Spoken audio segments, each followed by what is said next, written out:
Hello दोस्तों, स्वागत है आपका आपके अपने यूट्यूब चैनल अचीवर्स एकेडमी में। हम लोगों ने पिछली क्लास में आर्टिकल 32 संवैधानिक उपचारों के अधिकार, राइट टू फंडामेंटल रेमेडीज़ के बारे में डिस्कशन किया। आज हम लोग उसी के आगे आर्टिकल 33 को सीखने का प्रयास करते हैं। अनुच्छेद 33।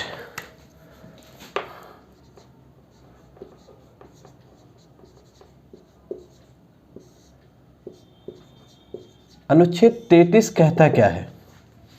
अनुच्छेद 33 की अगर हम भाषा पढ़ें तो जो संविधान में लिखा है वो इस भाग द्वारा प्रदत्त अधिकारों का बलों आदि को लागू होने में रूपांतरण करने की संसद की शक्ति।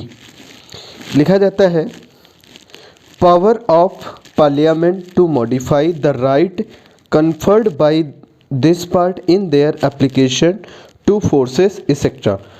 Parliament may by law determine to what extent any of the right conferred by this part shall in their application to। संसद विधि द्वारा अवधारण कर सकेगी कि इस भाग द्वारा प्रदत्त अधिकारों में से कोई सशस्त्र बलों के सदस्यों को या लोक व्यवस्था बनाए रखने का भार साधन करने वाले बलों के सदस्यों को या आसूचना या प्रति आसूचना के प्रयोजनों के लिए राज्य द्वारा स्थापित किसी ब्यूरो या अन्य संगठन में नियोजित व्यक्तियों को या खंड का से खंड गा में निर्दिष्ट किसी बल, ब्यूरो या संगठन के प्रयोजनों के लिए स्थापित दूर संचार प्रणाली में या उसके संबंध में नियोजित व्यक्तियों को लागू होने में किस विस्तार तक निर्बंधित या निराकृत किया जाए जिससे उनके कर्तव्यों का उचित पालन और उनमें अनुशासन बना रहना सुनिश्चित रहे। देखिए, संविधान की भाषा बहुत टफ है। अगर हम इसी को अब तोड़ के और सिंपल भाषा में समझने का प्रयास करें तो आर्टिकल 33 कहता है कि जो सशस्त्र बल हैं,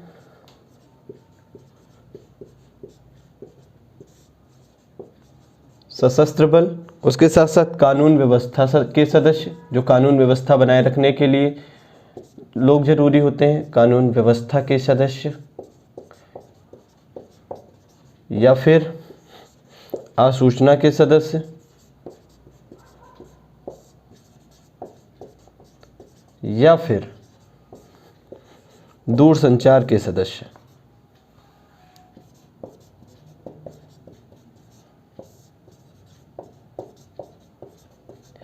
इन चार प्रकार के सदस्यों को बात की जाती है। इसी में आर्मी, नेवी, एयरफोर्स, पुलिस और सीबीआई, आईबी, रॉ इंटेलिजेंस के और जो कम्युनिकेशन डिपार्टमेंट के, इनके जो सदस्य होते हैं, इनके फंडामेंटल राइट को, इनके मूल अधिकारों को, फंडामेंटल राइट को राज्य के द्वारा निर्धारित किया जाएगा। मतलब क्या है?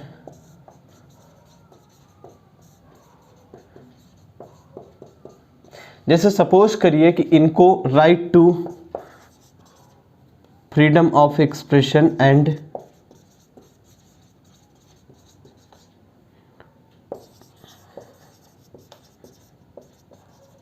Right to freedom of expression and speech या स्पीच एंड एक्सप्रेशन,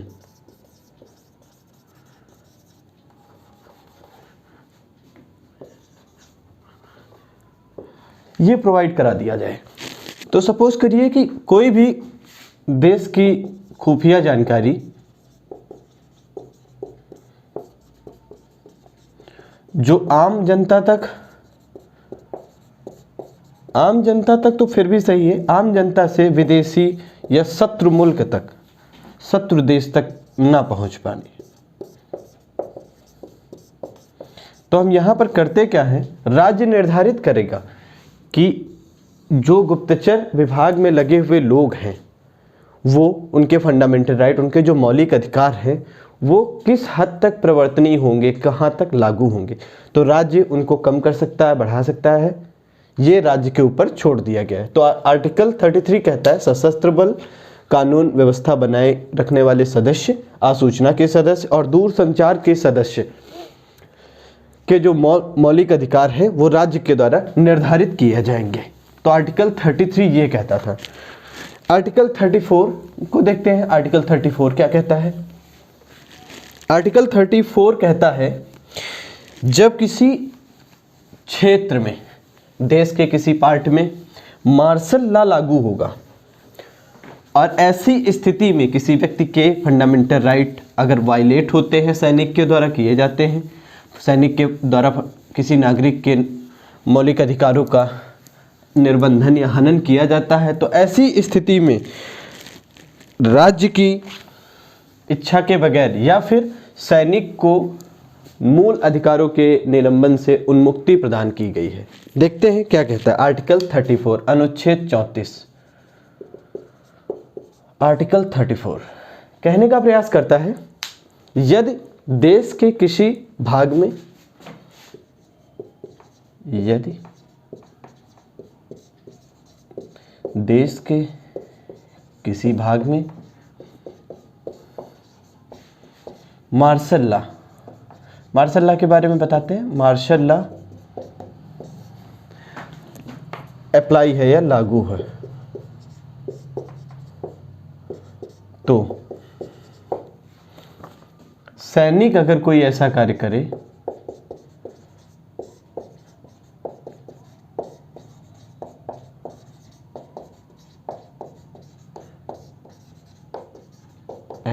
करे जिससे नागरिकों के मौलिक अधिकारों फंडामेंटल राइट का उल्लंघन हो,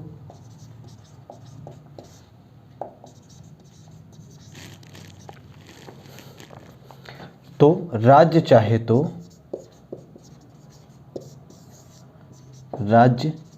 तो सैनिक को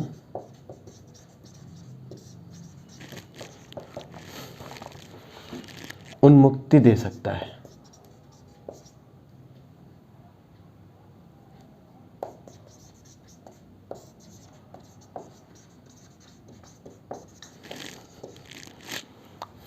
अब देखिए ये भाषा है, ये कहा गया है कि यदि देश के किसी भाग में मार्शल लॉ लागू हो और सैनिक अगर कोई ऐसा कार्य करता है जिससे नागरिकों के मौलिक अधिकार का उल्लंघन होता है, तो राज्य अगर चाहे तो सैनिक को उस अपराध के लिए उन्मुक्ति दे सकता है। देखेंगे मार्शल लॉ क्या होता है। देखिए मार्शल लॉ की जो परिभाषा है वो डिफाइन नहीं है, ना ही संविधान में डिफाइन है, ना ही संविधान में परिभाषित किया गया है, मतलब संविधान में परिभाषा नहीं है। देखेंगे संसद के किसी कानून में भी परिभाषा नहीं है।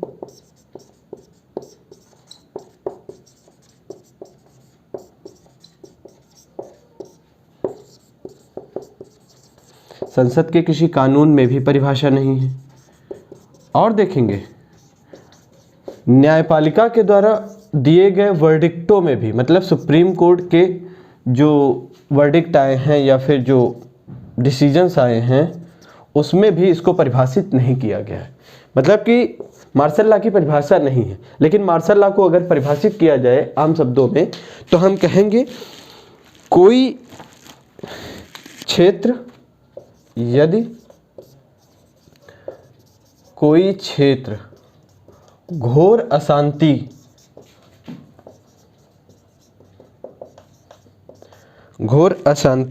का है, का क्षेत्र है, तो एक कानून बनाया जाएगा।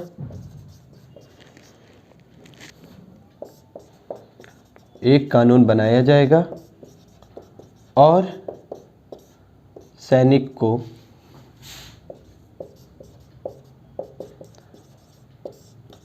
विशेष शक्तियां दी जाएंगी।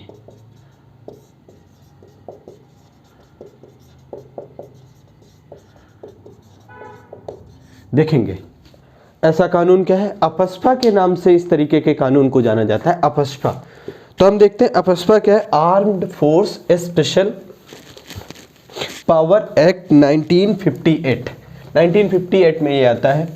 इसके द्वारा सैनिकों को असीमित अधिकार दिए जाते हैं अशांत क्षेत्र में बहाली के लिए, शांति की बहाली के लिए, लॉ एवं ऑर्डर को मेंटेन करने के लिए। तो यहाँ पर सैनिक के द्वारा कोई भी कृत्य किया जा सकता है। सपोज करिए कि उसको संदिग्ध हो जाए सैनिक को, या आशंका हो जाए कि किसी मकान में कोई विस्फोटक पदार्थ रखा हुआ है, तो वो उसको उड़ा सकती है, मतलब कि उसको ब्लास्ट किया जा सकता है ताकि जान माल की नुकसान से बचाया जा सके।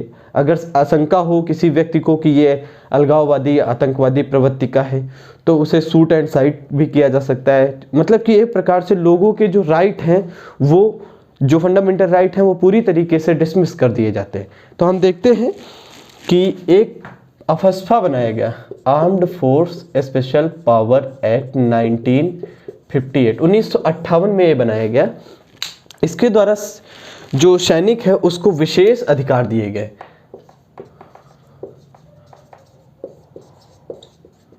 आर्म्ड फोर्सेस स्पेशल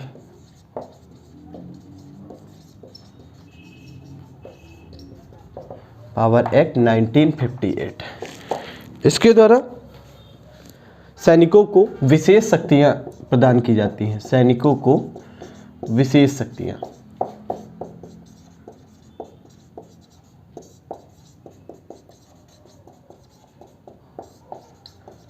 प्रदान की जाती हैं। देखते हैं अफस्पा जो है वो सबसे पहले मणिपुर में अप्लाई किया गया।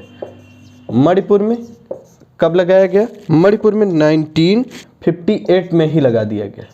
हम देखेंगे पंजाब चंडीगढ़ में भी लगभग मान के चलिए 14 ईयर 1983-84 से लेकर 1997 तक लगा रहता पंजाब में। तो अफस्पा ये था यहाँ पर। इसके बाद इसी से संबंधित अगर हम देखें, अफस्पा से ही संबंधित मैटर है, सुप्रीम कोर्ट में गया। सुप्रीम कोर्ट में किस केस नाम से रजिस्टर्ड हुआ? Extra judicial families association versus union of India act case 2016। हम देखते हैं इस केस में सुप्रीम कोर्ट का वर्डिक्ट क्या है। बेसिकली ये था कि जो नॉर्थ ईस्टर्न स्टेट हैं या अदर स्टेट जहाँ पर एक प्रकार से अशांत क्षेत्र थे, वहाँ पर सैनिकों के द्वारा जो एनजीओ थे वो आरोप लगाया गया सैनिकों के ऊपर कि वहाँ पर लोगों को जो किल किया गया बिना आवश्यकता के, और वहाँ पर कुछ महिलाओं के साथ भी अभद्र व्यवहार, रेप, बलात्कार जैसी घटनाएं सैनिकों के द्वारा की गई है। तो सुप्रीम कोर्ट का डिसीजन क्या आता है? और आर्टिकल 34 पहले से ही प्रोविजन कर देता है कि फंडामेंटल राइट के वायलेशन पर बिना राज्य की परमिशन के, जब तक राज्य की इच्छा नहीं होगी, मतलब राज्य पर स्वीकृति नहीं देगा, तो उन पर कोई मुकदमेबाजी नहीं की जा सकती है। तो यहाँ पर सुप्रीम कोर्ट का जो वर्डिक्ट आता है वो देखने वाला है। तो हम इसको देखने का प्रयास करते हैं, सुप्रीम कोर्ट का वर्डिक्ट क्या आता है। Extra judicial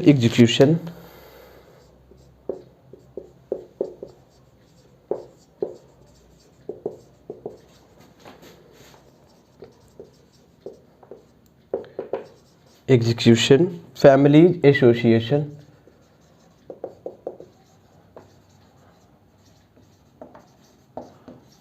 versus union of India, Bharat संघ। ये केस 2016 में हुआ। तो सुप्रीम कोर्ट का यहाँ पर वर्डिक्ट देखने वाला है।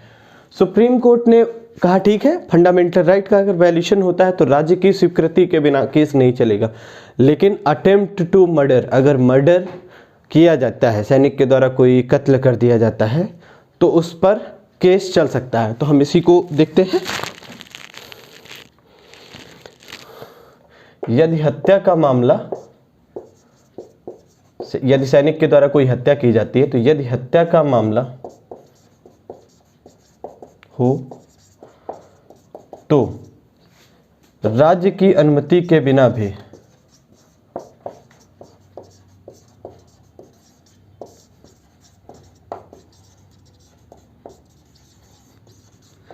केस चल सकता है।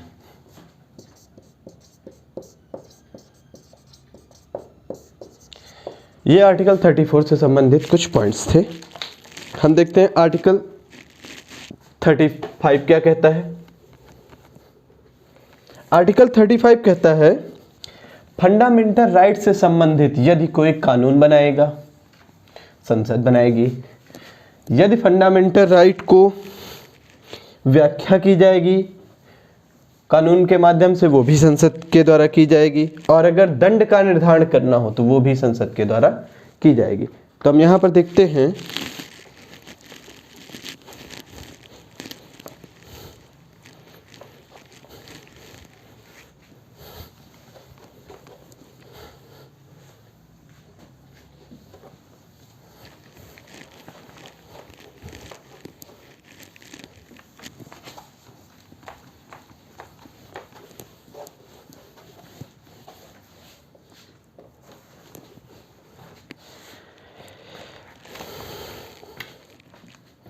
आर्टिकल 35 अनुच्छेद 35 क्या कहता है, फंडामेंटल राइट से संबंधित कोई विधि, व्याख्या या फिर दंड केवल संसद के द्वारा बनाया जाएगा, केवल संसद के द्वारा बनाया जाएगा। तो ये हमारे फंडामेंटल राइट थे। आर्टिकल 12 से 35 तक हम लोगों ने पढ़ा फंडामेंटल राइट के बारे में। हम अब फंडामेंटल राइट के सस्पेंशन को भी सीख लेते हैं कि फंडामेंटल राइट कब सस्पेंड किए जाएंगे, मौलिक अधिकारों का निलंबन कब होगा। तो भारत के संविधान में आर्टिकल 358 और 359 में बातें कही गई हैं कुछ मौलिक अधिकारों के निलंबन से संबंधित। तो सस्पेंशन ऑफ फंडामेंटल राइट, मौलिक अधिकारों का निलंबन।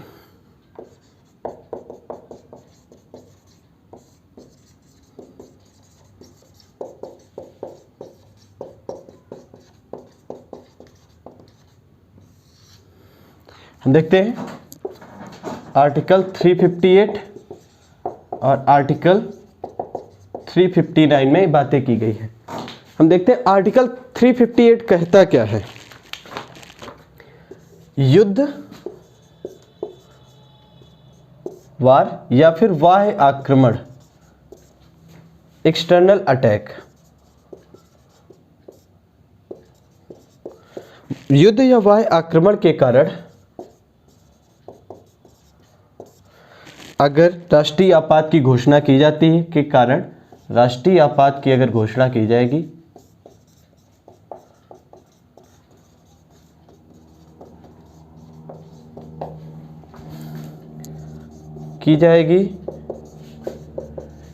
तो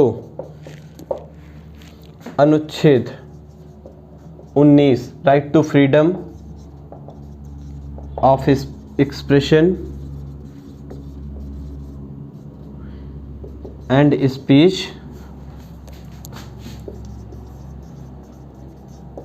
स्वतः निलंबित हो जाएगा।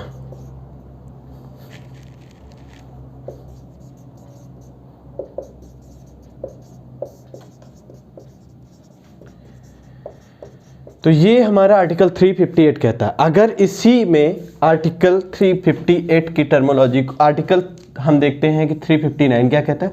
359 में युद्ध, बाह्य आक्रमण के साथ साथ सशस्त्र विद्रोह के कारण अगर राष्ट्रीय आपात की घोषणा की जाती है तो राष्ट्रपति जो है की जाएगी, तो राष्ट्रपति किन्हीं या सभी मौलिक अधिकारों को निलंबित कर सकता है। तो हम देखते हैं ये क्या कहता है, राष्ट्रपति किन्हीं या सभी, लेकिन एक संशोधन होता है 44th अमेंडमेंट, कॉन्स्टिट्यूशनल अमेंडमेंट, उसमें कहा जाता है कि आर्टिकल 20 और 21 का निलंबन नहीं होगा। तो हम देखते हैं यदि युद्ध, बाह्य आक्रमण, सशस्त्र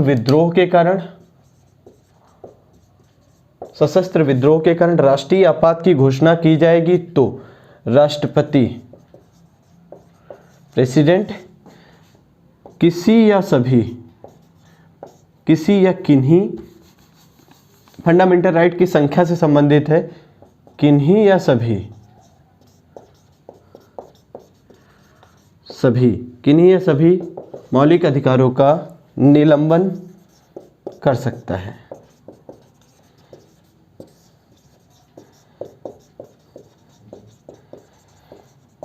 तो हम देखेंगे इसमें ये प्रावधान किया गया है किन्हीं या सभी, लेकिन जो 44वां कॉन्स्टिट्यूशनल अमेंडमेंट होता है, 44th कॉन्स्टिट्यूशनल संवैधानिक संशोधन, उसमें ये 1978 में होता है। उसमें कहा गया कि फंडामेंटल राइट 20 और 21 निलंबित नहीं होंगे।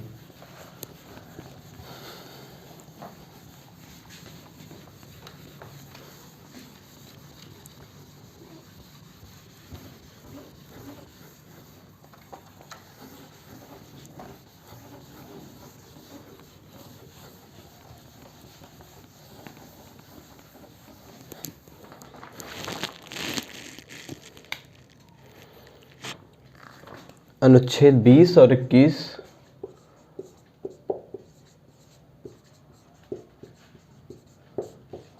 और अनुच्छेद 21 का निलंबन नहीं होगा। ये फंडामेंटल राइट से संबंधित कुछ जानकारी थी। हमने इसमें बहुत डिटेल में पढ़ने का प्रयास किया फंडामेंटल राइट को, और नेक्स्ट क्लास में हम DPSP directive principle of state policy, राज्य के नीति निर्देशक तत्वों के बारे में डिस्कशन स्टार्ट करेंगे। धन्यवाद दोस्तों।